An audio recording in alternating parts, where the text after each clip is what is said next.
All right, I believe we're live. Thank you, everyone, for tuning in. I'm sure people will be rolling in slowly, but today I'm really hyped to have on a guest that I have been watching for several years at this point. It's Dr. Justin Sledge from the channel Esoterica. Man, Justin, I am super hyped to have you actually live. You've been in several of my videos, actually, but now we get to have a conversation for everyone to see. So thanks for coming on. Yeah, man. Thank you, Drew. I love your content, and yeah, it's always been great to work together. And we've had these chances, these little small chances to work together. So it's really, really great to have a live conversation. So I'm really looking forward to seeing where things go. I really appreciate you having me on. Yeah, no, absolutely. And I was actually like I'm not sure if I'm surprised or not, but just in kind of the waiting room beforehand, I saw a lot of people saying, "Oh my god, like two of my favorite channels collabing." And we were just talking about this a little bit before we went live, but I think that the kind of skeptic space and the more esoteric or occult space, they're overlapping a little bit Mhm. more than maybe they used to, which to me, that is an exciting prospect. And I'm sure to you, that brings about new challenges and new interesting things to dialogue about. No, that's absolutely right, and it's. I think there are two reasons for that actually. One, I think of those as historical. It's easy to forget that the author of one of the greatest works on occult philosophy, Cornelius Agrippa, who wrote famously the three books of occult philosophy, also wrote one of the greatest books of skepticism of the Renaissance, on the uncertainty of the arts and sciences. Mm. And so there's always been a kind of curious link between skepticism and esotericism, and I think that that link in sort of a philosophical way is, I think, uh, what binds them at some level is that typically you don't accidentally esoteric. You don't accidentally end up in the world of esotericism. You got to work pretty hard to get there, and part of getting there is doubting the official narrative, doubting the big superstructures telling you what to believe, doubting that the world is the way that it appears to you. And so, curiously enough, I think there's also a deep philosophical connection between skepticism and esotericism that I think both esotericists and skeptics often uh, don't see for reasons that we could discuss more. But I think it's there's something coincidental about that, or maybe ironic, in fact.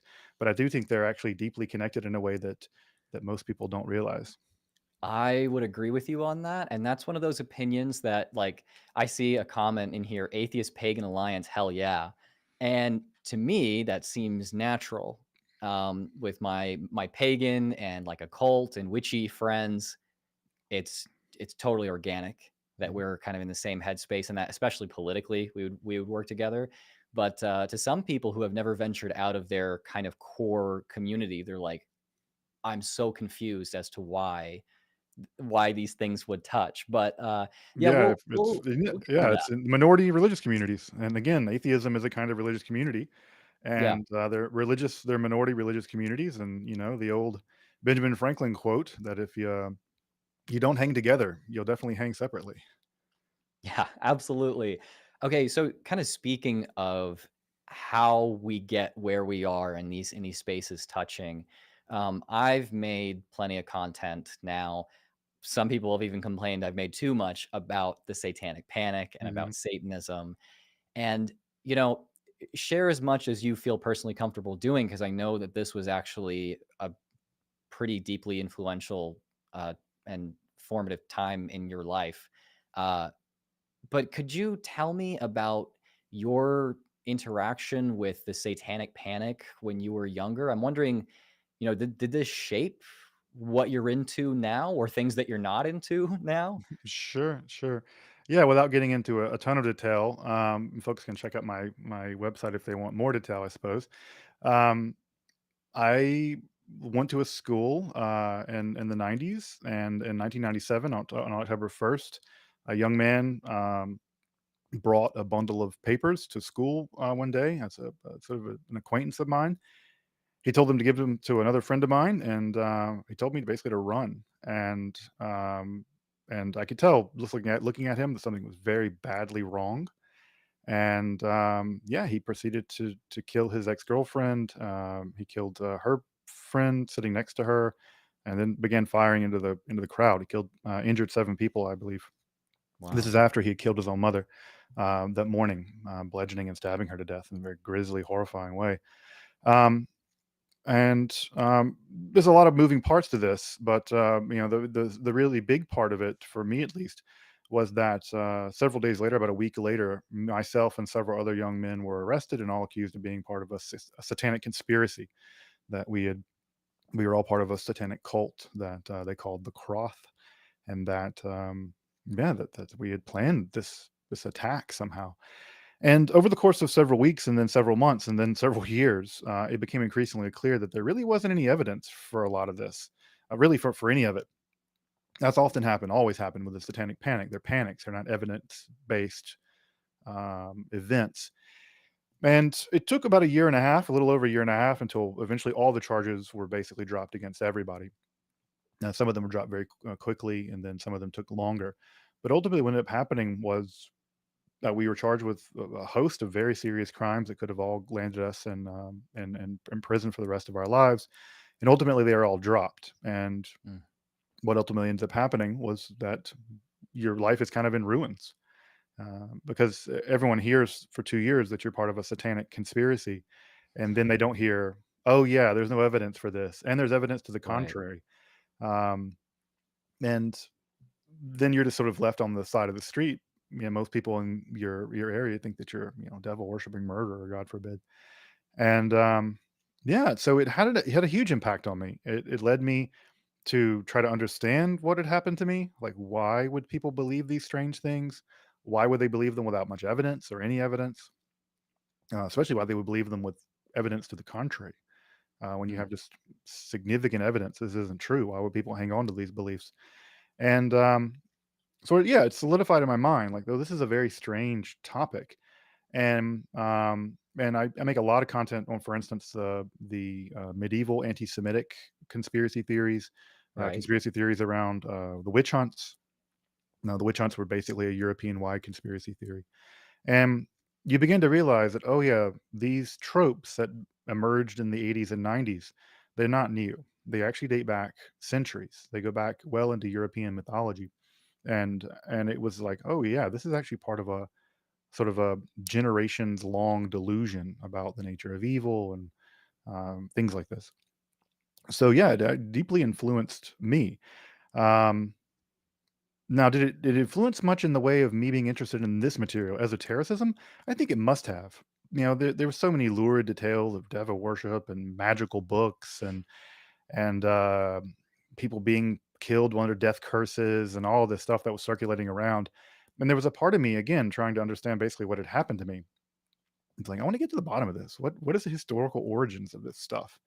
And so it set me on a course to really dive into the history of a lot of this material and to make sense of it. And in some sense, I've made an academic career around educating the public on this kind of material, precisely to beat back misinformation and conspiracy theories, and the kind of bigotry and racism that comes along with that. Um, and really make the information accessible in a democratic and yet scholarly way that empowers people that, for whom their spirituality is wrapped up in, we could say Gnosticism or alchemy or modern interpretations of witchcraft, that they can get access to the best historical information possible. And also to disabuse people of a lot of myths about a lot of this material that aren't grounded in any reality, that are mostly the demented dreams of medieval inquisitors that we pass on as fact, and that police in the 1980s and 90s passed on as fact.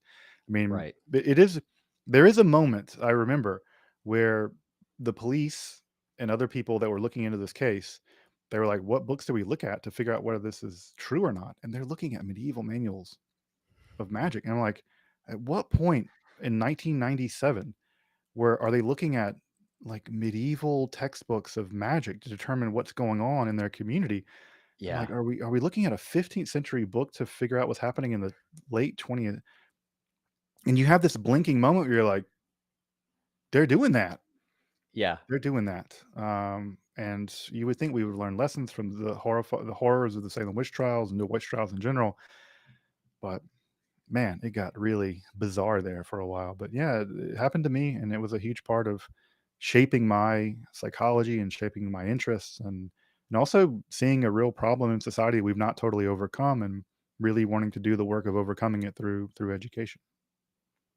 I know that for me, a lot of what I do, and including when I'm making videos about more esoteric topics, like when I made this video recently about um, beliefs that certain ancient Christians had about sex and gender, Hmm. I'm kind of trying to I I I realize that I'm there because I started with this experience that gave me empathy for people who are affected by these topics.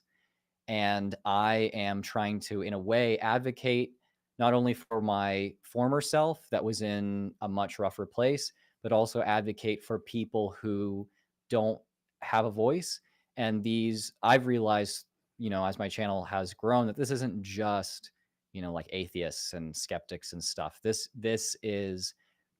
are people that belong to minority faiths that really we have similar experiences. That's what I Hmm. care, I think, a lot more about.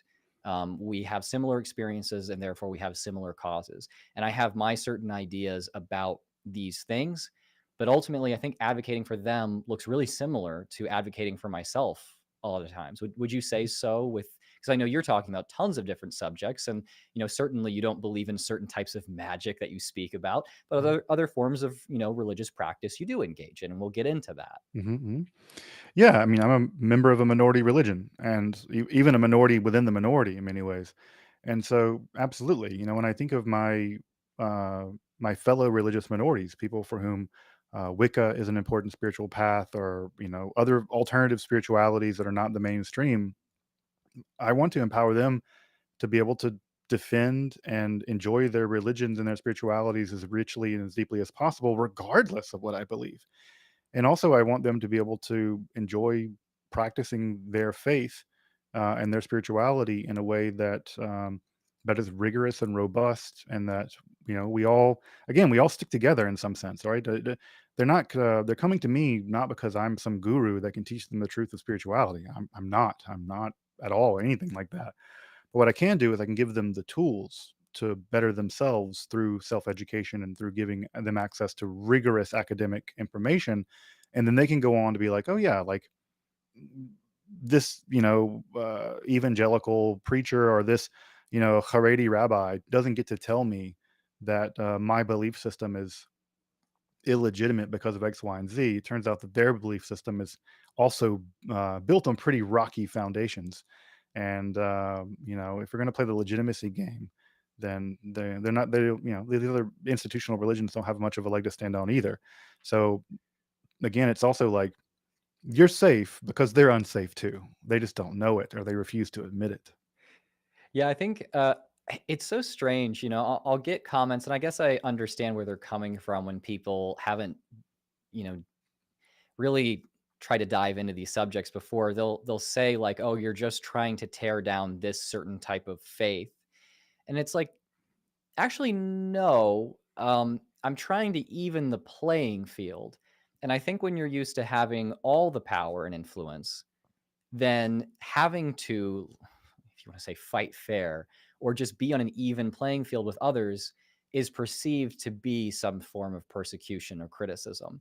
And, I don't think either one of us are like, oh, evangelicals shouldn't have their churches or something. It's like, no, I just think that, they shouldn't be able to tell or police society so that a minority religious group can't get a building in a neighborhood where there are evangelical Christians on the zoning board Right. or something, right? Yeah, or just the again, any sort of majority religious hegemony, whether it's Orthodox rabbis pretending that they are the only standard by which Judaism can be judged, and there can be no other forms of Judaism aside from their very narrow Taliban version of Judaism.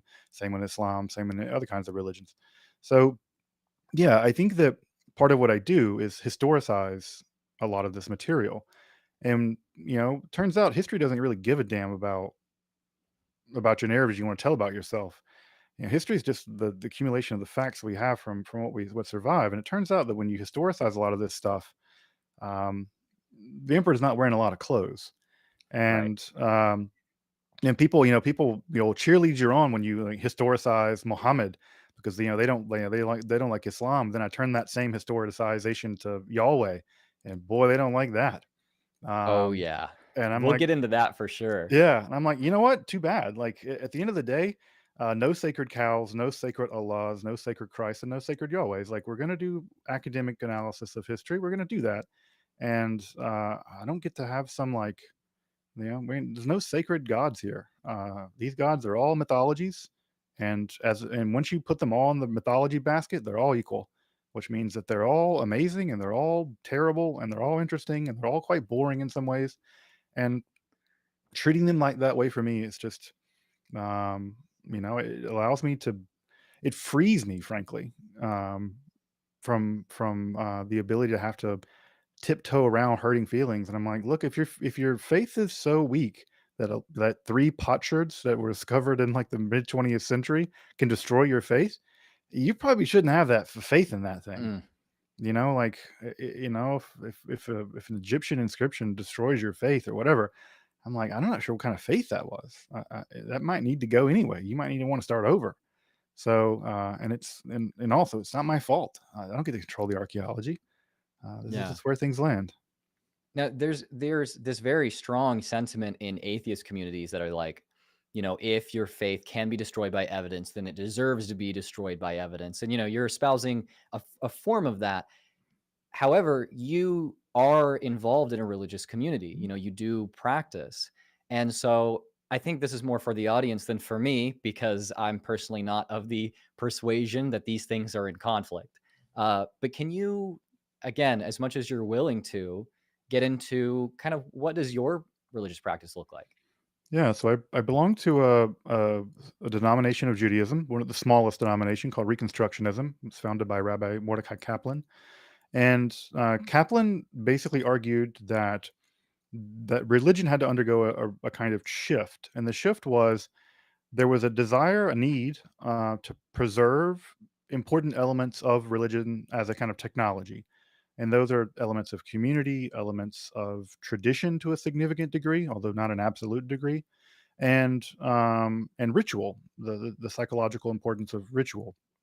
So community, tradition, ritual, and those three elements have shown, at least in Judaism, I would say in other religions as well, to be in many ways very pro-social and very adaptive traits in the history of religion. Not always, because that's not always going to be true of any community, and it doesn't matter if it's the atheist community or the communist community or the liberal community or whatever. Um, so it's putting one hand on that, and it's also putting another hand on modernity and saying all the things we've learned about in modernity, those things must be put into conversation with Judaism. And when Judaism as a folkway or as a mythology contradicts modernity, and modernity has the clear, compelling evidence, we must go with modernity. But that doesn't mean that we throw the tradition and we throw the mythology under the bus, because the mythology isn't always, and maybe isn't even ever, rarely ever trying to tell us facts about geology, for instance. It's trying to tell us how we structure meaning in our communities and our lives. Right. And so I tell people that I take my religion very seriously. And by taking it seriously, one of the ways I don't get to take it is literally. You can't take it seriously and you can't take it literally at the same time. You can pick. Yeah. And so Mordecai Kaplan and Reconstructionism says every generation is reconstructing Judaism. And they're always reconstructing it based on their cultural context. They're reconstructing it based on the scientific evidence, valid to them. That goes for the Middle Ages as well. They're great medieval scientists that were also reevaluating religion. Maimonides famously reduced almost everything in the Bible to metaphor Mm, because to him, miracles and angels and stuff really didn't make any sense. And he was already on this tip in the 13th century. So this is not a wholly new thing. And so the form of Judaism I belong to is a non-supernaturalist Judaism. So we don't accept the idea of a supernatural God. We don't accept the idea of chosenness. We don't accept the idea the Torah was given by supernatural God to Moses. The archaeological evidence doesn't tell us that the Exodus even happened. What matters is that the mythology is a powerful set of tools that allow us to frame the world and frame our conversation in our community in a way that has, one, allowed our ancestors to survive, but also has given us enormously powerful technologies for coping with the basic things that come along in the world, like being born and dying and lifestyle changes and getting married and whatever. And so it says that this is a technology, and like every technology, it's a question of appropriateness, and not a question of is it good or is it bad. Like knife, good or bad? Well, it depends. Right. Religion, good or bad? Well, it's a technology, and Right. within that, there are lots of things that are pro-social, and there are a lot of things that are anti-social. Xenophobia is antisocial, and so the idea of chosenness is an antisocial idea, and I'm glad to have abandoned it. I don't see anything redeemable about that idea. So it's a way of being religious that maintains, I think, a great deal of the rigor of tradition. It maintains a lot of the ritual life. It maintains a lot of the community life. But it also says, look, tradition is a great tradition needs to be a voice in the conversations that we have about how we structure our communities, but it can't be a veto. Just because, Yeah. again, tradition can cut two ways. On the one hand, tradition can just be like peer pressure from dead people. It can just be a bunch of dead people telling you what to do and you can't tell them no. That's not great. But the idea that there's just no wisdom in the 3,000 years of accumulated practice of people who've survived unimaginable horror, that those people haven't learned a thing or two about reality and have nothing to learn from them, that's just what incredible hubris Right. to just be like, oh, we have science now. We don't need to learn anything from these people. They are the ancestors. Oh, they're just fuddy duddy. They thought the world was flat or whatever, slander we put on those poor ancestors. Um, so it's a way of putting into conversation and not unifying them or harmonizing, because there's no way to do that, but putting into conversation the truth of the accumulation of our peoplehood and of our traditions with modernity and all of its rigor, and saying these two things have things to teach each other, and we are Mhm. the site of that ongoing education, and we can never betray either. And so Reconstructionist Judaism maintains a high degree of religious integrity. My wife's a rabbi. We part of a community, part of a synagogue. But it also says, yeah, you don't get to tell yourself that the world's 5,000 years old anymore. Like that's not a thing. You don't get to tell yourself that Sky Man picked you out of all people, and that if you eat this food, then you're going to be spiritually destroyed. You're like, no, none of that's true. And yet, being mindful about your diet and keeping your folkways about your diet, maybe not the worst thing in the world. So it holds both of those tensions, and I think it does. And when it does it well, it does it in a really beautiful way. And this is how tradition is, carried on in continuation while having a conversation with new information. Mhm. I also think that the kind of, dogmatism and the hubris that you mentioned continues on in new ways too. Mhm. Uh, right before we jumped on, we were talking about how, if you were raised in a particularly dogmatic religious community, and then you start to learn things that make you question your Mhm. mythology in its literal interpretation, you'll leave that faith, which I think that we think is a perfectly valid thing to do. Leaving that faith if it doesn't serve you, but then maintaining a lot of the epistemology and a lot of the approach, especially to social questions, that the more dogmatic faith community instilled in you. And so you had this very, I thought, compassionate take on this kind of atheist fundamentalist type who is like, oh, the Garden of Eden wasn't really real. Noah's Ark wasn't really real, and so it's all bullshit. It's all nonsense. Uh, you had a take on that I thought was actually pretty kind, and I was wondering if you could kind of just repeat that so the audience could hear it. I remember one of my take was my sense of that is that again it's sort of the throwing the baby out with the bathwater, like as if the stories have nothing to teach us. Um, I'm not sure if that was the point you're thinking of, but um, yeah, I think that it's a trauma response, right? That often people who leave religions leave because the religion has traumatized them. Um, and in trauma, often in trauma responses, we pendulate, we wildly pendulate in the other direction, and often we pendulate, but in a way that actually isn't a fully formed psychological pendulation, and so we actually end up taking the same tools um, that were formed in us in those very dogmatic spheres, and we pendulate wildly to, like, I don't know, hard atheism or something. And because we, like you mentioned, we only have those tools. Those are the tools we deploy to try to batter that stuff down. And Right. so I see it as a trauma response, and it's the kind of thing that needs to be dealt with compassion and care, and not with, I don't know, more polemics. Like, I'm just like, unless and again, even the polemical attitude that I see on the part of many atheists, and I'm a non-theist as well. That I see that polemical attitude, and I'm like, you're just being a medieval inquisitor. Like, you're like, you're just taking you're taking a page out of Torquemada's book. Like, you're it's all the same antisocial behavior. It's Yeah. just now with a new set of disbeliefs, I suppose. And yeah, that kind of attitude has never struck me as terribly productive. It's kind Um, of, to me, I see it as like similar to fundamentalism, but definitely lacking in the same social power. mhm. And maybe lacking in the same power to unite.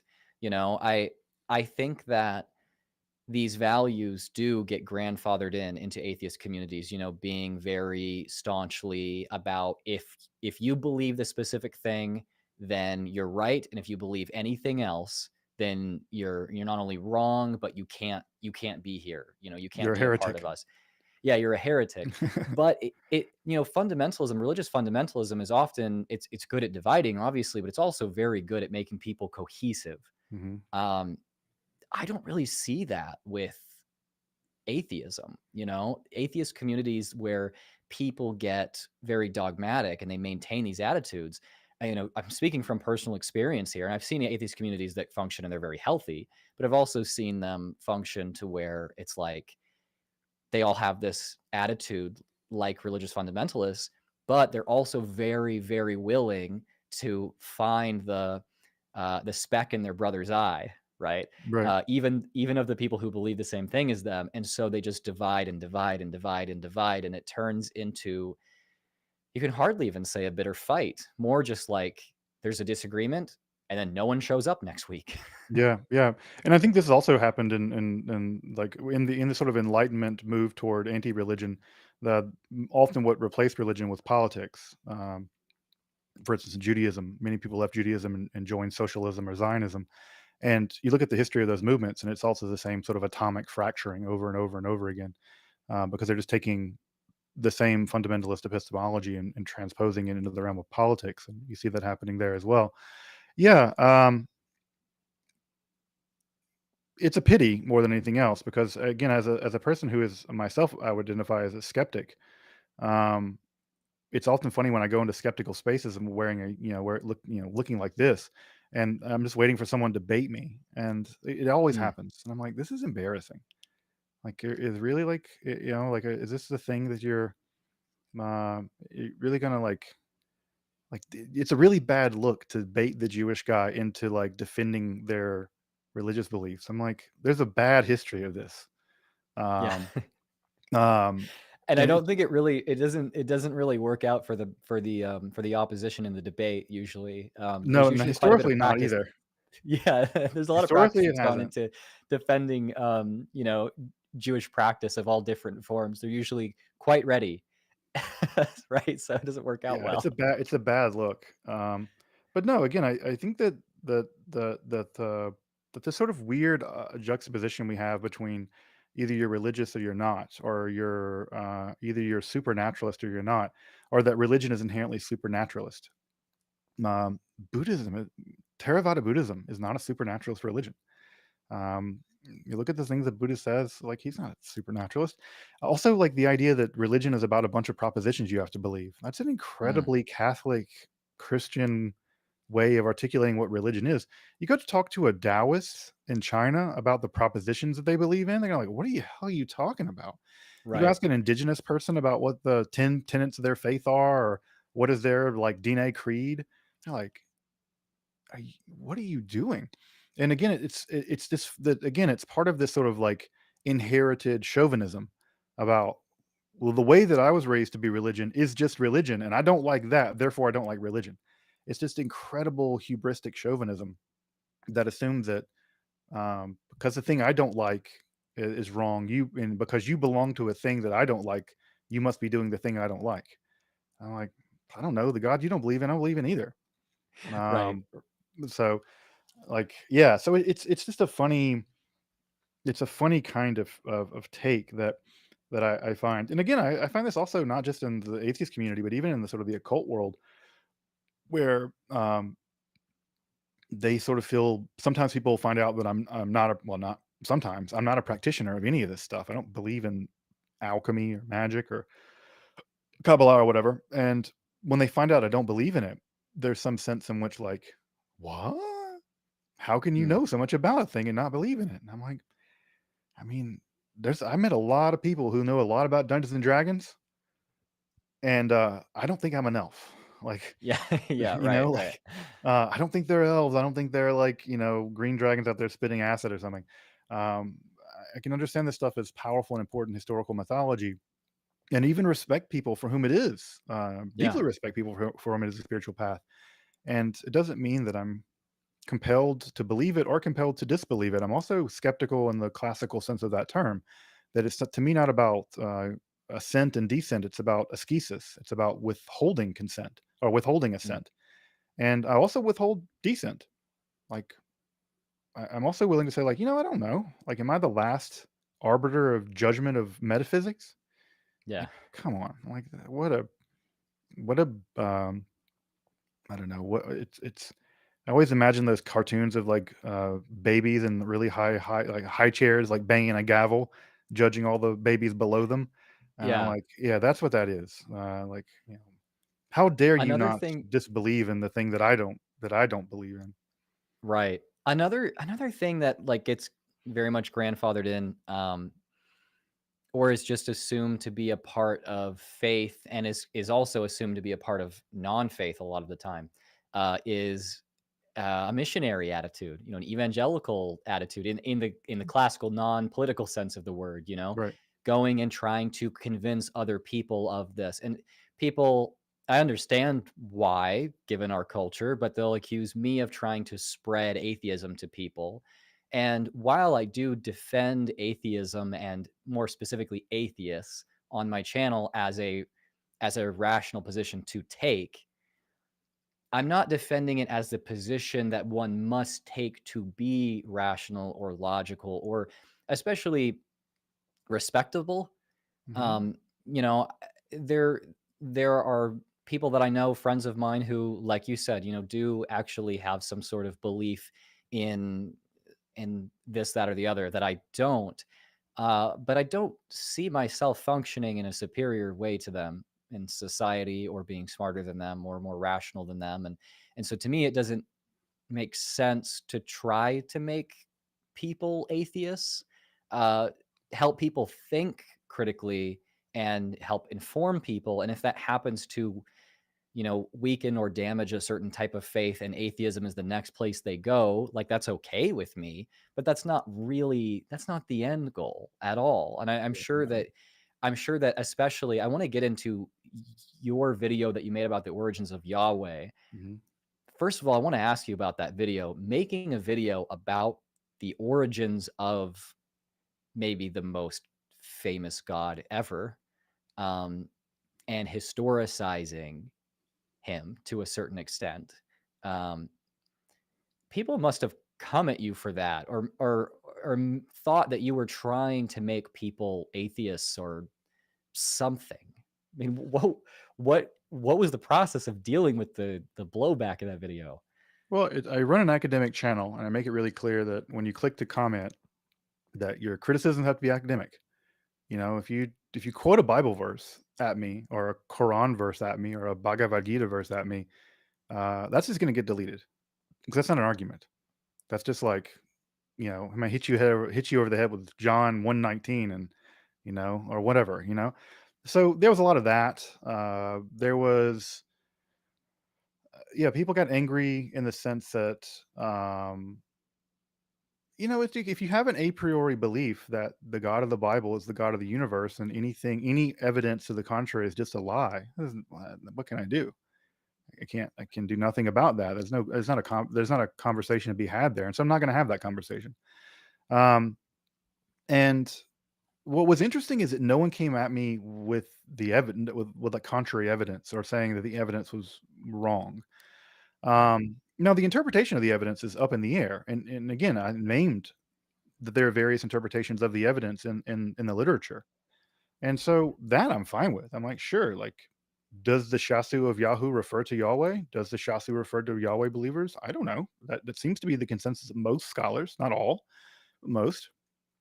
Um, yeah, the idea that gods can change, that you can see sort of Yahweh evolving even in the Hebrew Bible.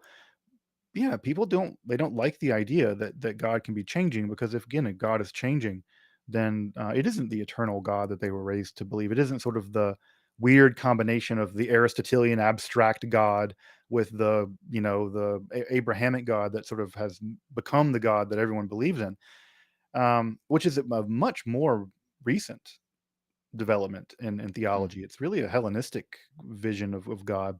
Yeah. Um, I don't think anyone's believed in Yahweh, frankly, since the Babylonian exile. But I always say that Israelite religion went into the Babylonian exile and Judaism came out. Yeah. Yeah. So yeah, I got a lot of kickback for it. But what was interesting to me was that the kickback was never, "Oh, the evidence is wrong." They never attacked it on the on evidentiary grounds. They attacked it on these like purely faith grounds. And I make it very clear on my channel, like, this is not a confession. You can't make confessional arguments here. Like, your God has no power on my channel. You can't quote the Torah. You can't create the Torah. You can't create the Talmud to me. You can't just cut and paste some apologetic argument. Like, it's not going to work. Like, you have no Yeah. power here. You can tell me that the data is incorrect, or that my translations are wrong, or that the inscription should be read otherwise. But virtually no one did that work, which also just tells me at some level that a lot of the criticisms weren't actually being intellectually honest. They didn't watch the video. Right. Yeah. They didn't watch the video, or they did and they couldn't cope with what is a narrative that I think most people have never heard before. And again, like, people also ask me, like, how can you know all this and still believe in Yahweh? And I'm like, yeah, I don't believe in Yahweh. Like, I don't believe in any gods. What I believe in is that my people have been telling this myth and developing this myth, and then finding meaning in that myth making process over the course of thousands of years. And that is fascinating, that Yeah. myth making process and that meaning making process has happened. And what's clear to me is that they also saw that this was changing. And it also gave them pause, and it also gave them some anxiety. And yet they kept doing it. What's interesting to me is that the unwillingness of modern people to do that. We see ancient peoples doing it with great ease at some level. It's modern people who are woefully incapable of this, and sort of double down and bury their head in the sand and go, nah, nah, nah. Um, and it's clear that the people that are developing Yahwism, for instance, were syncretizing. Like, clearly they were doing that. That also, like, they were that the aniconic folks down in Judea, like, they're like, yeah, we worship y'all. We don't like to represent Yahweh. Y'all like the bull stuff. We don't do the bull stuff, but we'll let you do a little bit of bull stuff. Like, they're compromising. They're sorting things out in a way that's, again, to me, is fascinating, that modern people just are completely incapable of. And we have this bizarre belief that we're so much better than ancient peoples. We're so much smarter and Mm. more clever than they are. And I'm like, no, they had a real gift for this in a way that we're actually quite bad at doing it. We're laughably bad at doing it, despite the fact that we think we're clinging to the true faith that they passed down to us. Um, Again, history is just hilarious in the way that it works itself out. But yeah, the Yahweh video did really well, but it made people angry. But I think it's unfortunate because it did make them go read the sources. And I think Mm. that's what has to be done. And also, this is just a language thing. Most people don't read Hebrew, Yeah. and when you read the texts, and some texts are clearly so old that like the definite article hasn't been invented yet. And you're like, the God of those texts is 1,000 years older than the God of other texts in the Hebrew Bible. And the fact that those gods are actually functioning in very different ways should be utterly unsurprising. Right. So, and if you're just looking at a translated Bible, you don't see the fact that one strata of Hebrew is so archaic compared to the even 20 lines down where it's been all edited together, that all you see is a flat English translation. And you go, not in my Bible, it doesn't say that. And I'm like, yeah, because your Bible's not the Bible. Your Mm, Bible's a translation. yeah. And your translation's glossing over the fact that uh, one text says one text reads fundamentally different than the other. So, but it was a fun text, and I do think it opened some people, at least it's opened some people's minds to the possibility that the story they had been told um, is very different than the story that scholars now understand, and will surely be revised in the Yeah. future as new discoveries are made. So I want to give people in the chat a heads up that we will be taking questions at the end. That's what I'm trying to do regularly. This is my second stream in my new habit of streaming once a month or so. So thank you. But yeah, if you want to ask me or Justin a question, then go ahead and put that in there. Super chats obviously get priority. We were able to get to all the super chats last time. Hopefully we can this time. Uh, I wanted to bring it over to so I again made this video that was about just beliefs that we now find to be strange in ancient Christianity, and some of these were perfectly orthodox ideas, like that we're going to have a resurrection body that may very Mhm. well not have genitals. Like this is something the Apostle Paul very well may have thought. Oh, because This was he certainly thought it, because angels don't have them, and he really closely right. associated the resurrected body with an angelic body. So yeah, Right, and it that's the point that I was making, and so that that's perfectly orthodox. Not to say that everything that's actually genuinely Pauline is orthodox either, but I got these comments, especially when I brought in the Gospel of Thomas, which it's not the earliest of texts, it's not the absolute most popular of texts, it's not the most orthodox of texts, but it seems to have been relatively influential. And the fact that it was, there were enough copies stashed in holes around Egypt, and it was translated into Coptic and translated into other languages, as far as I understand. Uh, it seems like this was probably somewhat popular, somewhat well received. It's all these sayings of Jesus, and several of them are in the text that we have now. Several of them sure. are not. And the point that I made in the video is when it says something like, Jesus said to them, I will teach Mary to make her become male, because women who make themselves become male will enter the kingdom of heaven. First of all, what the hell does that mean? Right. Uh, I'm not really sure in what sense is someone of that time period becoming male. I don't know.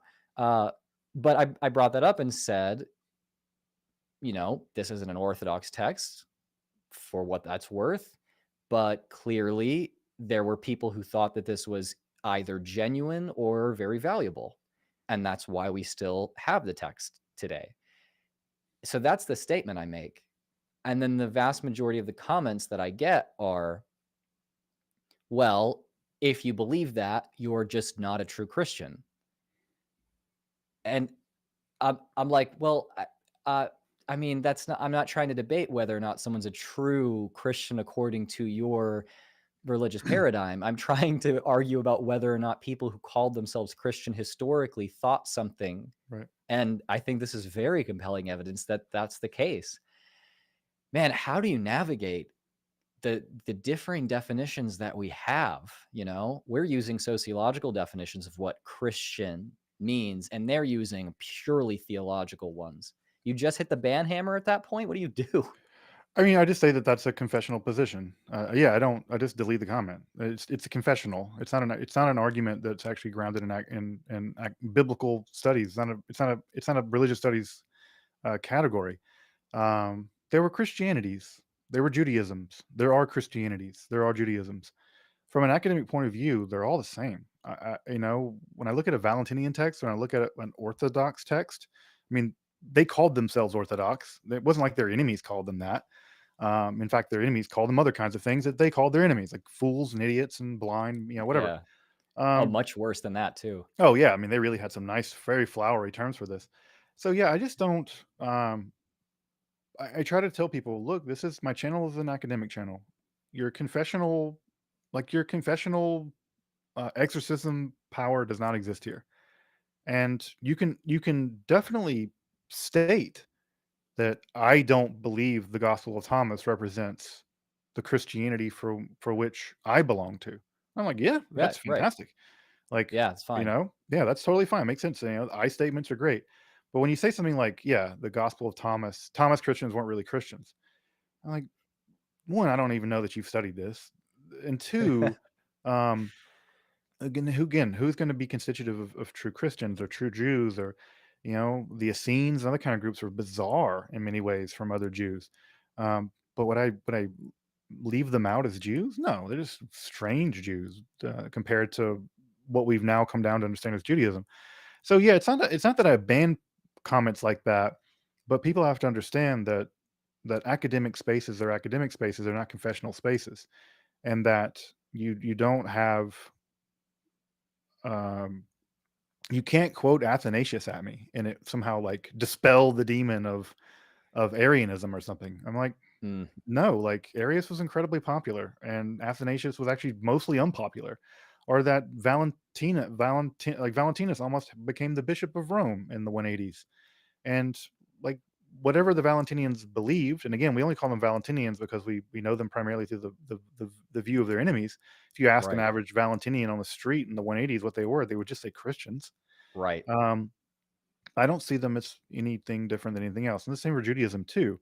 If you were to ask a member of the Therapeutai and a member of the Essenes and a member of the Pharisees what they were, they would say Yehudim. And I'm like, okay, if that's how they identify, then I'm going to identify them that way.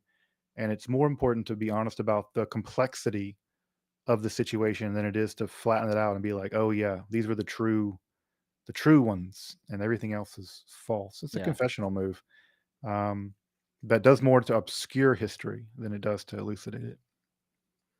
So speaking of wacky ancient polemics, uh, absolute trash talking. Recently, I think it was in your video when you were talking about the archons, Hmm. the Gnostic archons. You mentioned, as of course you had to do in this subject, Epiphanous Panarion, Hmm. which is for people who are uninitiated, and I like to use that term specifically because he talks about lots of initiation rituals in Hmm. this Oh text. man. Uh, for those who are uninitiated, Epiphanius was this Christian writer of what, 4th century? Yeah, Is that right? I think Or fourth earlier? century. I think And fourth century. I think yeah. okay, and he wrote about a bunch of different sects that basically he didn't like, and he talked about what they did, maybe misrepresenting them at times if we're generous, Maybe only at not. times. Yeah, I think sometimes he's telling the truth, and some of those crazier stories, especially the ones that he cops to. I don't think he's making that stuff up. April Really? DeConnick, yeah, Okay. April. I think I know which story you're gonna open with. Yeah. Oh, you already Um, know. yeah, so I have had a guess, but April DeConnick, and I agree with her. I think if you, yeah, you can spill the beans, but I think he doth protest too much. So, yeah, you mentioned when you were talking about Panarion, what this translates to literally. Can you give us that literal Yeah, translation the there? bread basket. It's just a basket for carrying bread. It's just a bread basket of heresy. Yeah. All that it's like, breadsticks of evil. And so you said in that video that it gave you Olive Garden vibes. Yeah. And while I won't deny that I have eaten monstrously and voraciously at Olive Garden before, I'm not sure if Olive Garden vibes is exactly the phrase that I would have used for that. I'm wondering, basically, this all comes down to this is for me, and there's gonna be like one other person here that thinks this is any way funny. if Olive Garden actually did exist in the context of these, if you want to call them Gnostic sects that Epiphanius didn't like, would the motto of the Fibionites be, and can you complete the quote here? Olive Garden, when you're here, you are not mocked by the archon of lust, for Oh, I don't even know. No, I don't know. the correct answer is we have gathered the brothers' blunder up. Oh, right. Yeah, because is this one of the groups that like use semen to like make bread, or they one of the ones that would eat semen in various forms or fashions or whatever? This quote specifically refers to infant cannibalism, so Oh, very infant black cannibalism. metal. Yeah, Yeah, yeah, very yeah. Yeah, you never can get the different ones and the various crimes that they allegedly did. Um, yeah, yeah. And the infant cannibalism thing is again, I always love the fact that the Christians heap that upon the Gnostics because that's of course exactly what they are accused of by the Romans. It's just a right. cycle of violence, right? And of course, to go back to the conversation we were having earlier about the Satanic Panic, is the whole idea that all these people were harvesting these babies for satanic rituals, or now it's adrenochrome or whatever. But it's just amazing how, on the one hand, they're so scandalous when you hear them, and then you're like, oh yeah, it's just from like the Roman guy, and then the Christian guys took it and they used it against the Jews, and now um, it get a new bit. Like, come on, Satanic Panic, come on, QAnon. Like, you're recycling old material, guys. Get a new bit. Yeah, I actually made a short about how there's this old joke that like, oh, atheists eat babies, and atheists of course have totally reclaimed this thing like, oh, now that I'm an atheist, what's my morning routine? I wake up, say a prayer to Satan, put the baby in the oven for later, and like that kind Slow of thing. roast. And I think it probably just has roots in that same recycling of that tired old trope that comes about from the classical world of being like, what's the worst possible thing that that guy could be accused of doing Right. because I really don't like him? Yeah, killing And children, it's or it's not incest creative. again. Yeah, no, I mean, it's again, you look at the stuff the Christians accused the Romans accused the Christians of, and it's incest and cannibalism and orgies and gathering in dark caverns, and it's just like they didn't really try hard in the witch hunts. They're just like No. they're like, oh yeah, y'all do this. Um, And you see them doing it. I mean, it's not like it's a big move. You read inquisitorial manuals, and they literally go back to the people like Epiphanius and Hippolytus and stuff. And they're like, "Oh yeah, they've been doing this the whole time." Yeah. Uh, like, God, you guys are just like quoting that stuff. Ugh. Yeah. Yep. Sorry, Okay. I did not get your very one of the 40 or so pieces of things in the bread basket. Yeah, Um, yeah. No, it's I mean, like this is the thing is that I challenge you to that, but there's one of us that's actually read probably more than a quarter of that thing. And that's not me. yeah, I've read through.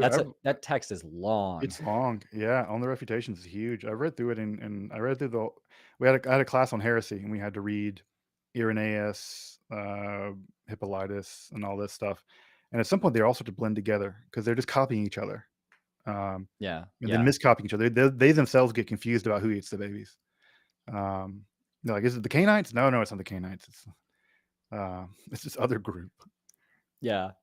All right. So, yeah, I want to go ahead. This has flown by for me. Like I've been thinking about all of these questions I wanted to ask you and all this for so long, just even on a personal level. So, but we should go ahead and start getting to super chats because that'll take a good little bit. So, Eric, whenever Sure. you have the first super chat, if you can throw that up there, uh, how did he justify aligning with Abrahamic religion even when the myths are mostly developed as wartime practices and are immoral by most modern standards? I feel like you touched on some of that and how things are framed and reframed, but yeah, go ahead. Yeah, it's as simple as saying that the origin of a myth does not the destiny of the myth. That just because the earliest mentions of Yahweh we have in the Hebrew Bible are probably in the Song of Devorah. It's probably the oldest part of the Hebrew Bible. Just because that's the earliest times we have those texts doesn't mean that you know that's the end. That has to be the way that the mythology is defined for all time. Mythopoesis is defined primarily by its structural evolution, not by its origins. I think that to be an example of the genetic fallacy. All right. Yeah, I think that's very valid. What do we got? Dr. Sledge, what absinthe are you imbibing tonight? Great to see you two together. It is not absinthe, actually. It does look like absinthe because I'm actually drinking out of an absinthe glass. It's actually Arak. It's in the same family as absinthe, but the it's like the Lebanese cousin of absinthe. So Mm. if French absinthe had a Lebanese cousin, it would be Arak. Although Arak is an older beverage, probably the first distilled beverage in the world. But I think that I might have to come up to Detroit area and try out something that you got. I might not fare well, but hey, I think it's worth trying. come on up and try. Again, I always tell people, would you be offended if I didn't like your product? I'm like, no. Like, if I made you a sandwich and you don't like cheese or something on your sandwich, and you're like, yeah, I don't like this. I'm like, it's just not like an insult on my like I'm a bad person because you don't because you don't like a sandwich. I'm like, yeah, you like things, you don't like things, and they've never I think struck me. it's gonna be my tummy that protests more than anything else. I will almost absolutely enjoy it enough to actually drink it, but well, my insides that will be It's very remains. smooth going. I mean, in fact, absinthe and Arak were invented as digestifs. They were invented to help aid in digestion. And anise, like if you ever gone to an Indian restaurant and eaten anise, like candied fennel, Mhm. that's why, because it's thought to aid in digestion. It does. Some of the oils actually relax the stomach and help you to digest food a little easier. And so this is famously a digestif. It actually aids in digestion. So it may be even something you'll maybe a little easier in that way for you. But again, not to Okay. oversell it. All right, what do we got, Eric? Justin's work seems unique in that it gives an enormous amount of information on occult history while remaining academic and not remotely sensationalist. I would get behind that statement. He's just under 500K right now, by the way, folks. Man, congrats. That you have been growing really aggressively for a little while now. It's been a huge growth curve, which doesn't make any damn sense considering that some of the stuff that I get, some of the stuff I get into, I've even like sort of like secretly double dog dare myself to like, what's the most obscure thing you can do this week? Like really double down on like esoterica, and people seem to enjoy it, and I feel very blessed and very lucky to have an audience and that folks enjoy the material. And I just feel really lucky and really happy that the channel is receiving the success. And I'm just also feel grateful to be able to serve a community. It's, for folks for whom esotericism is a religious path and a spiritual path that brings them a lot of meaning in their life.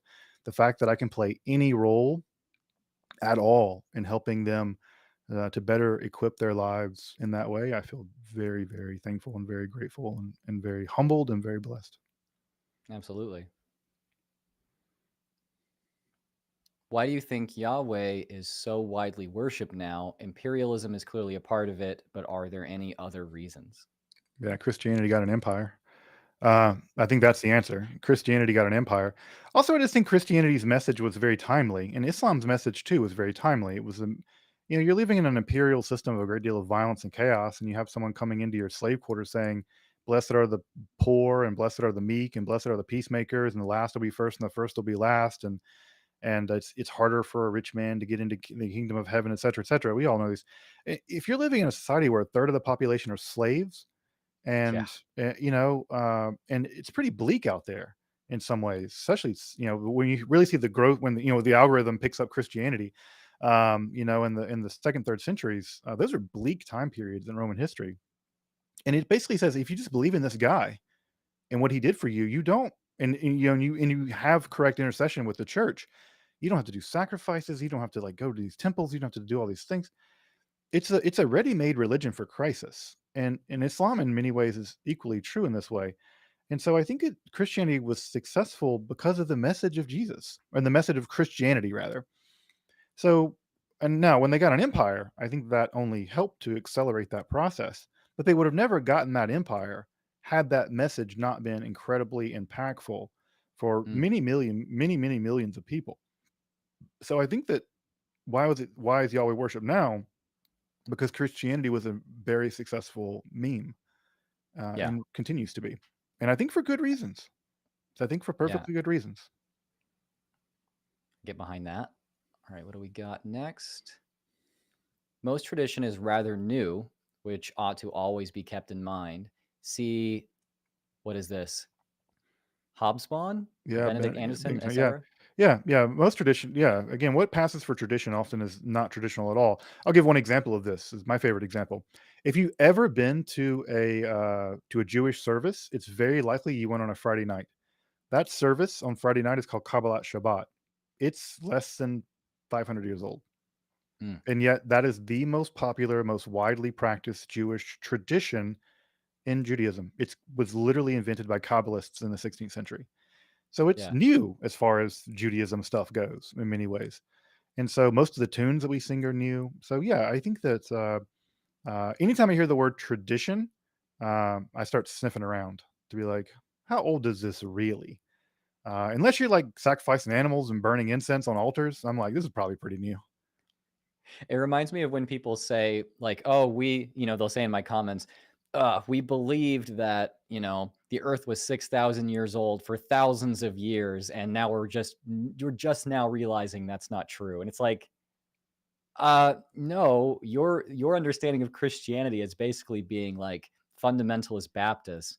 That's like to say that's 200 years old is almost pushing it. Yeah, did it like the rapture. The rapture's, Yeah. Darby. It's less than 100. It's 100-year-old belief. The Yeah. rapture is very new in terms of or this so there's in the Orthodox world. There's a recent Jewish obsession with Messiah in a way that would have been very unpopular in many cases in Jewish history. Very unfashionable to talk all this time about the Messiah. Mm, Maimonides would have found that to be like grating. Like, ugh, always with the Messiah stuff. Now it's quite popular. It's fashion. It goes things. These things go in and out. yeah. Can we bring back Hittite style religious worldviews, but without the smugness that we have at the moment? They had real weakness in the legal system. What's your take on Hittite style religious worldviews? I don't know what you mean. Yeah, I mean, I know the Hittites were kind of syncretistic, and that one of the things that they loved to do was collect ritual texts from other religions that weren't theirs, and like bring them into their ritual fold. In fact, they've discovered several new other new Indo-Europe, not new, new to us Indo-European languages because of the Hittite sort of like collecting religious rituals. So I'm not sure if that's what you refer to, but I'm not sure exactly what specifically Hittite religious views were. I mean, sort of vaguely Indo-European myth structure, but Mm, yeah, yeah. I'd love to see someone bring back like really double down on Proto-Indo-European reconstructivism. Go back to like actual Sky Dad, like yeah, Sky yeah. Father. Yeah, there's Um, so many layers that have built on top of that. That would right. be a truly difficult task.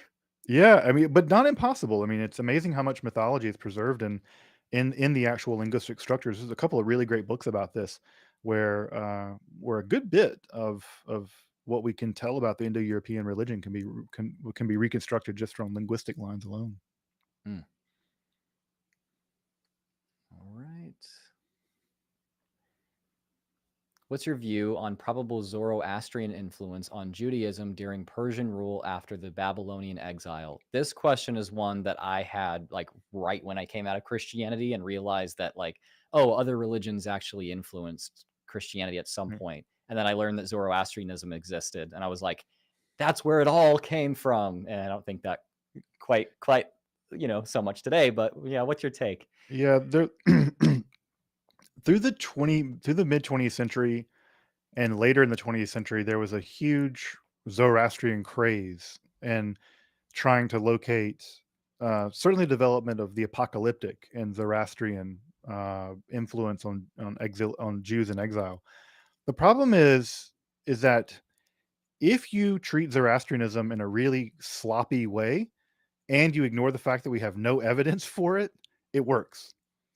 So as long as you're willing to do that, as long as you're willing to like take texts that are anachronistic to that time period, Yeah. and to realize that like yeah, like by the time that the Zoroastrians came to Sasanian power, like Jews had primarily left that area, and that there's no there's not much evidence of that contact then. It's much later. So the part of the problem is that we've assumed there's all this Zoroastrian influence, but we can't find much evidence for it.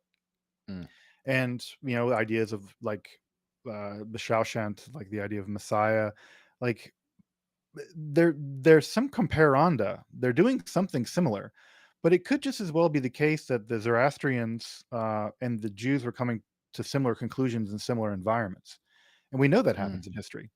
But they might not have been influencing each other, and I think the scholarship now is increasingly coming to the position that Zoroastrianism and Judaism were developing the same cultural milieu and coming to similar conclusions, but there was no influence, or the influence was very meager.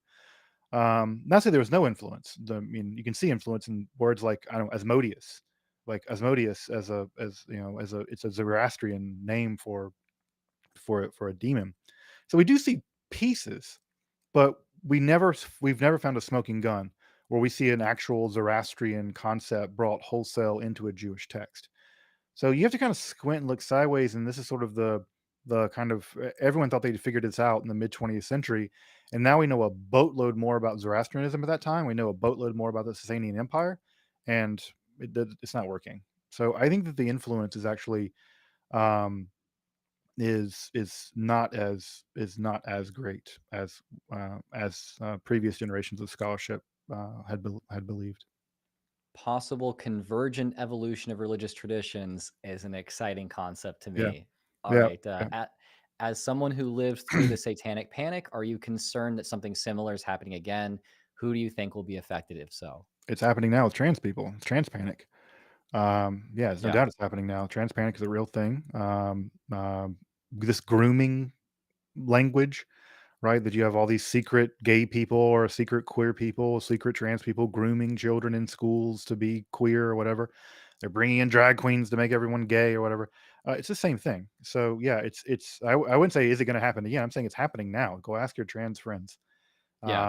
The so I would say take care of your trans folks, take care of your queer folks in your community, because it's not a question of if, it's now. It is happening right now. And I've covered this with Dr. Joseph Laycock, who mhm, has covered the Satanic yep, Panic and talked about a lot of the phenomenology behind this, the psychology behind this. And I'm like, I feel like it maps on pretty well to what's going on right now. And making that video, I thought that this would be a not uncontroversial take exactly, but a pill that I didn't think was going to be that hard to swallow for my audience. And I was shocked how many people in my audience were like, no, no, no, this is completely different. This one's actually happening. The grooming is actually, yeah, this and that and the other. Here's this source. I go to this source and it's the same ridiculous paranoia that you see of, oh, such and such person listened to a Metallica album and therefore, they're a murderer. right. And It's the like, what the daycare, hell? they were taking the children to secret tunnels or something. Yeah, Yeah. it's the daycare. They're bringing in secret, cross dressing people to like make the children gay. I'm like, where's the actual evidence for any of this stuff? And Yeah.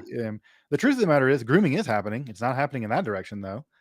Grooming is happening all day, every day, in religious fundamentalist factions.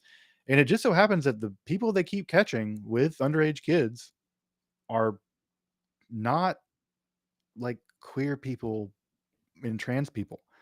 They're like Yeah. Republican politicians and stuff. So, yeah, if grooming and stuff is happening, which I do believe it is, it's not happening in those sections. It's happening in, and again, to go back to Satanic Panic, was there widespread child abuse by institutions that hid it in the 1980s? Yeah, it was called the Catholic Church.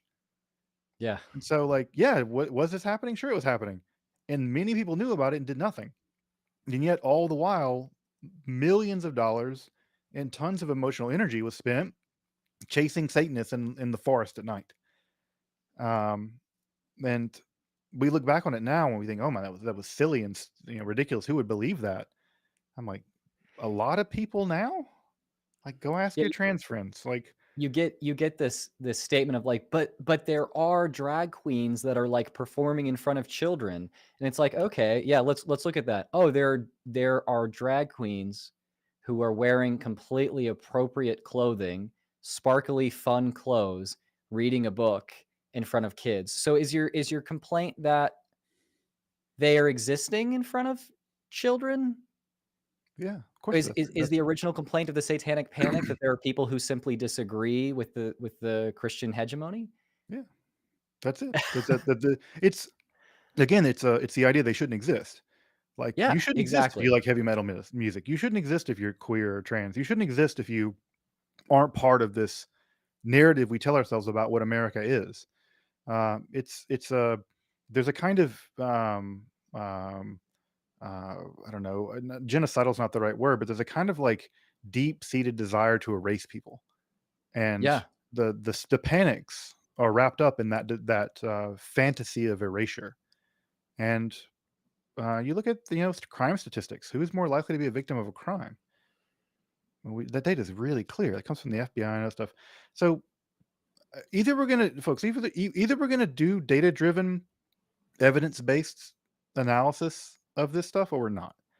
And I'm just that's just like, again, as an academic and as a person who's just committed to science, I'm gonna follow evidence. I'm gonna follow data, and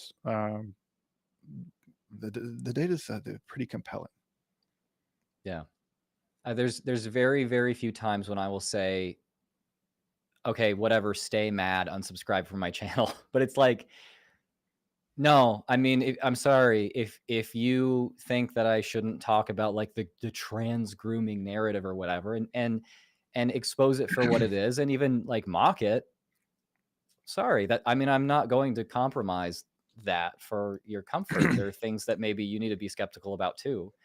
This is going to keep. We're going to keep talking about this. Right. Yeah. Everyone's happy to be skeptical until they have to, you know, do the hard work of taking a moral position, where the Mhm. skepticism leads them to a moral position, and that moral position could be socially unpopular.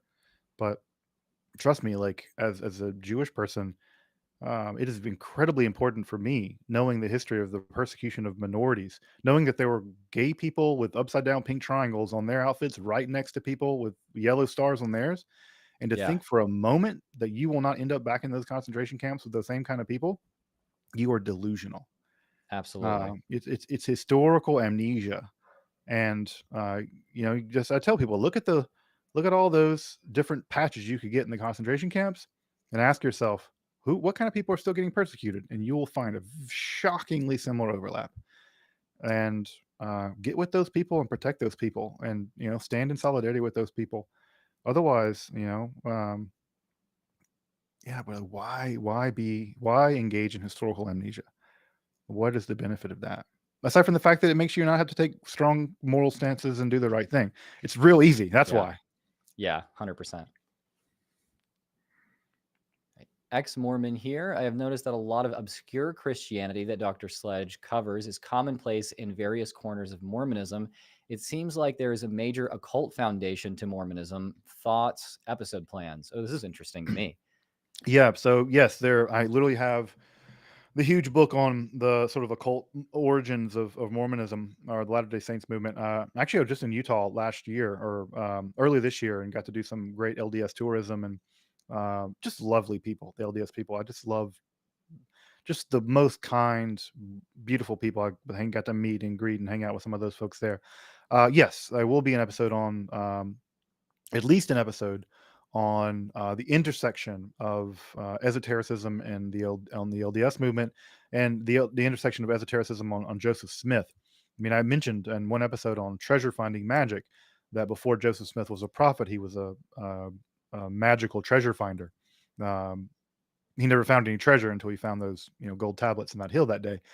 Um, and So yeah, there will definitely be an episode about that, because I think it is a um, it's important for two reasons. One, it's important because the Latter Day Saints movement is a quintessentially American religiosity. One of their core religious texts are the Constitution, the Declaration of Independence. They see them as Yeah. divinely inspired, so they're like American AF. And two, there's no way to extricate Joseph Smith in the early days of the LDS movement from spiritualism, from Freemasonry, from Solomonic magic, from magical treasure hunting and drowsing and other things like that. And the LDS Church has gone a great way of distancing themselves uh, from that that unfortunate fact, unfortunate bundle of facts. But it does show that esotericism was alive and well in America in the early 19th century. And this is also just goes to the point where, like, we tell ourselves that we're a Christian nation, but often the Christianity that people got up to was very different than evangelical Christianity of today. And to show that, Yeah. like, oh yeah, what Christianity could mean was actually a wide range of things in early America, and especially by the 19th century, you could have extremely popular heterodox Christianities precisely because most Americans were not happy with so-called Orthodox Christianity. Yeah. So they were less conformist then than we are now. Mm.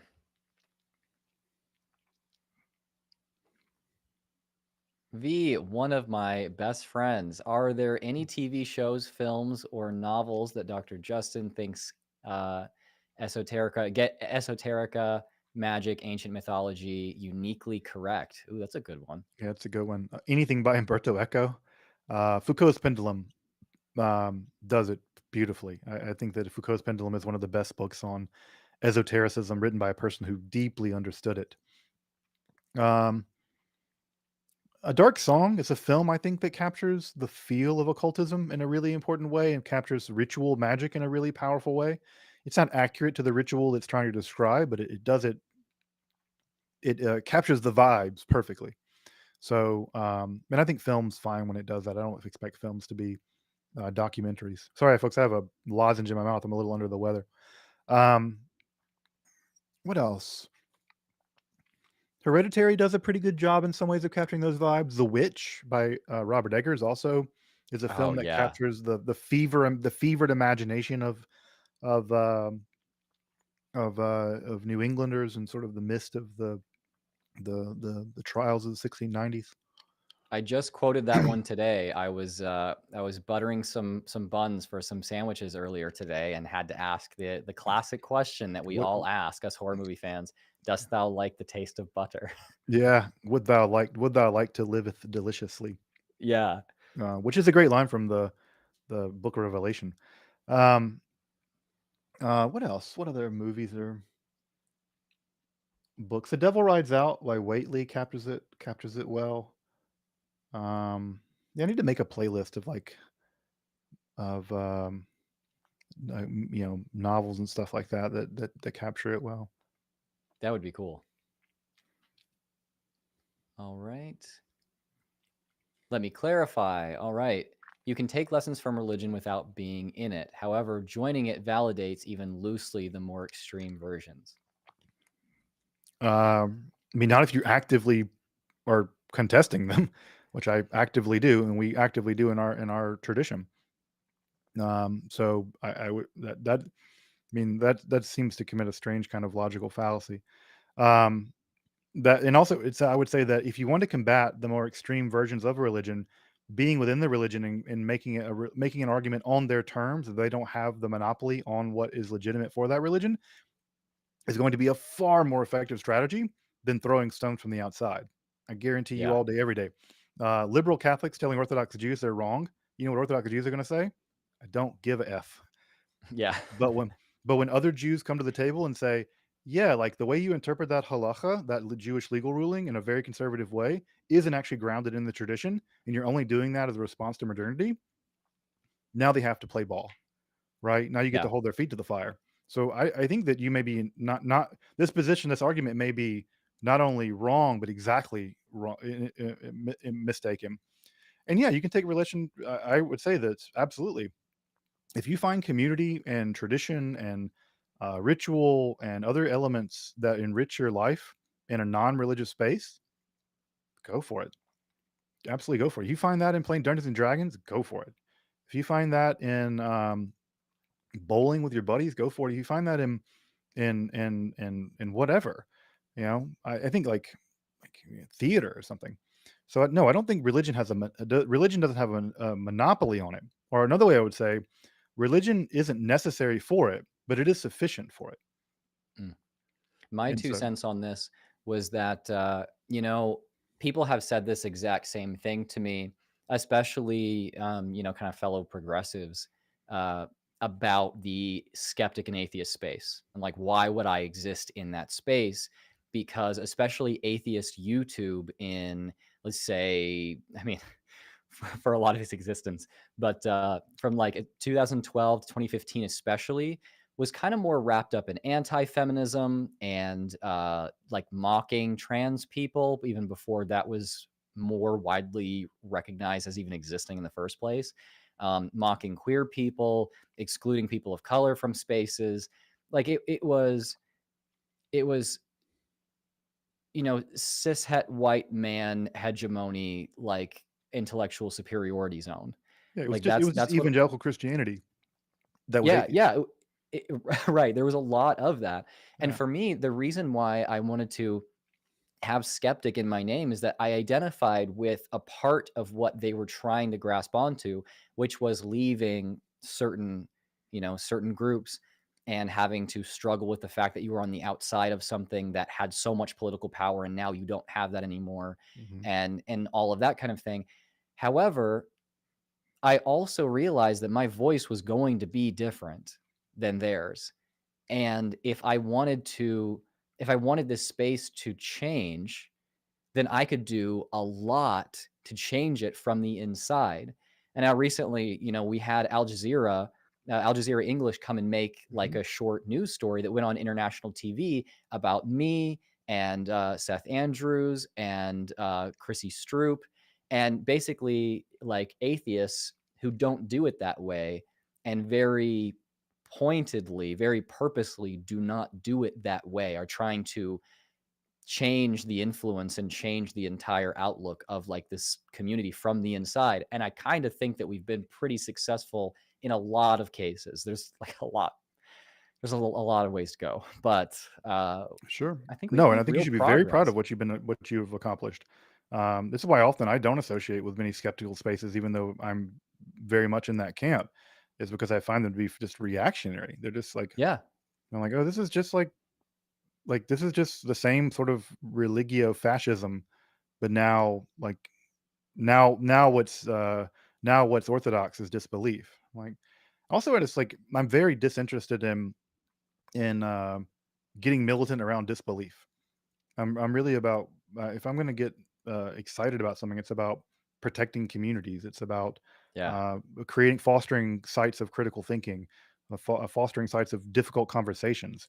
But the sort of like polemical, destroy your Christianity with logic and facts. I'm like, this is just terrible.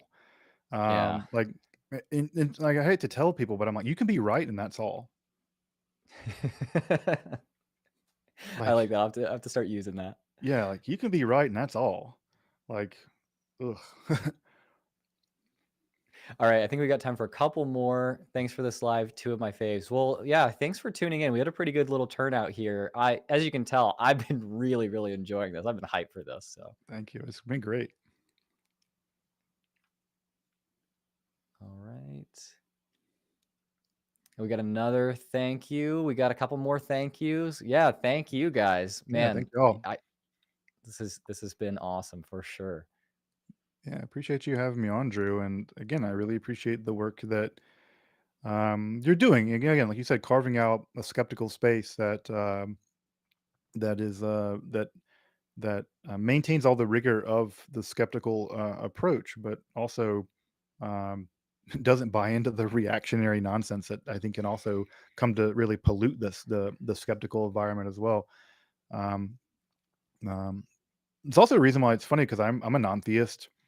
I know it's not. I'm also like I'm polemicizing against certain visions of, for instance, Judaism that claim to be the authentic, eternal vision of what Judaism is.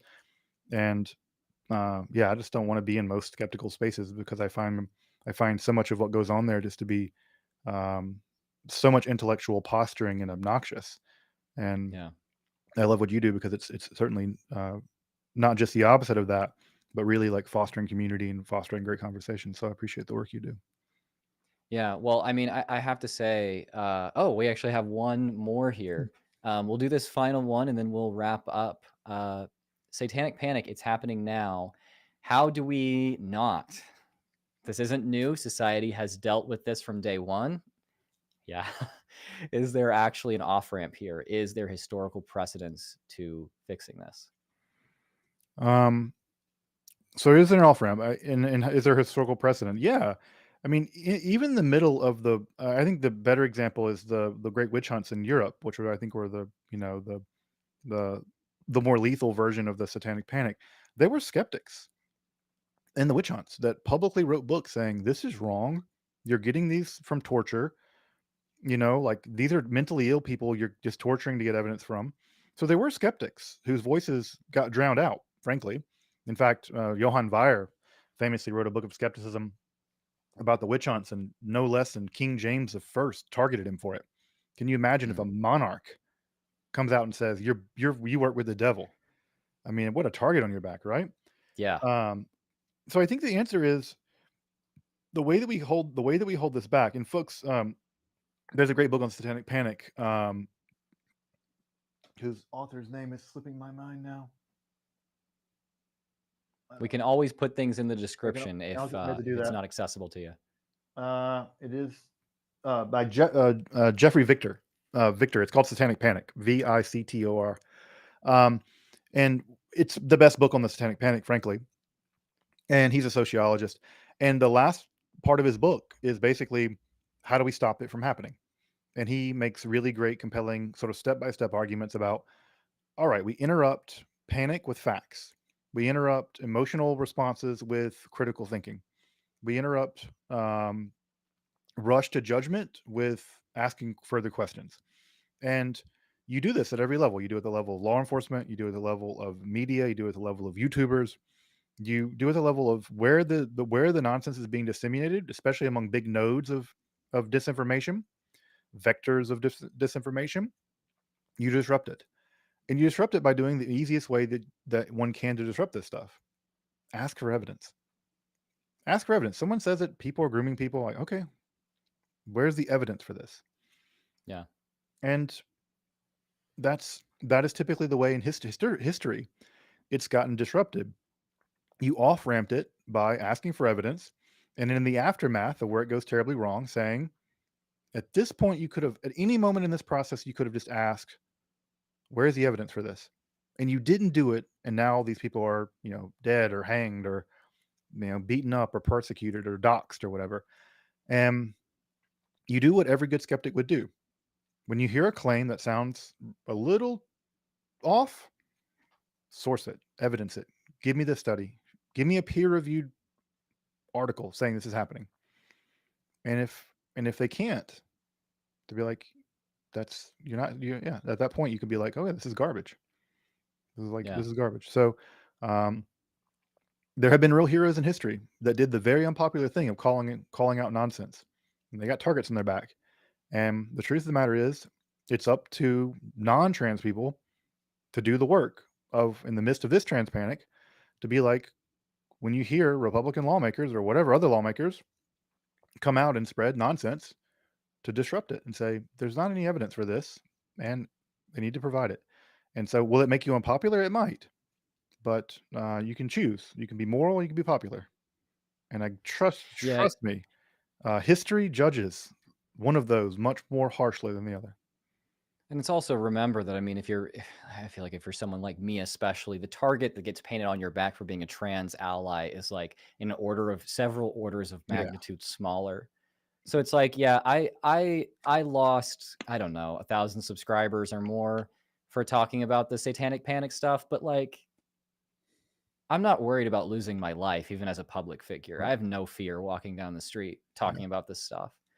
But I know people who are afraid to go into certain neighborhoods because they might be harassed because they don't look conforming enough. right. Like they're actually worried about being clocked. I've known people at atheist events where, over 80% of people would call themselves progressive that are still worried about being clocked in the bathroom and being confronted about it. If there's not going to be a target painted on your back about the way that you look or the way that you identify, then it's like getting in the way, standing in between people is not really even much of a sacrifice in the first place, No, in my opinion. I totally agree. It's like the least you can do to be decent. Yeah. Um, And again, I think about those men, people like Johann Weyer, who defended so-called witches and said, "You're just torturing old, mentally disabled women. You people are Yeah. evil." And Weyer even said, "If there's a devil here, it's you." Mm. And I agree with Weyer. If there is a devil here, it's people um, uh, singling out minority populations and then demonizing them in the interests of their political agenda. Um, that's foul and reprehensible. Well, with that note, I do like to leave people with something to think about, and I think that there's no better note to go out on than that one. So I'll say, Dr. Justin Sledge from Esoterica, I am so hyped that you came on here. Do you have any future anything that you want to plug here? Any social media, any projects, speaking engagements, whatever, before we go?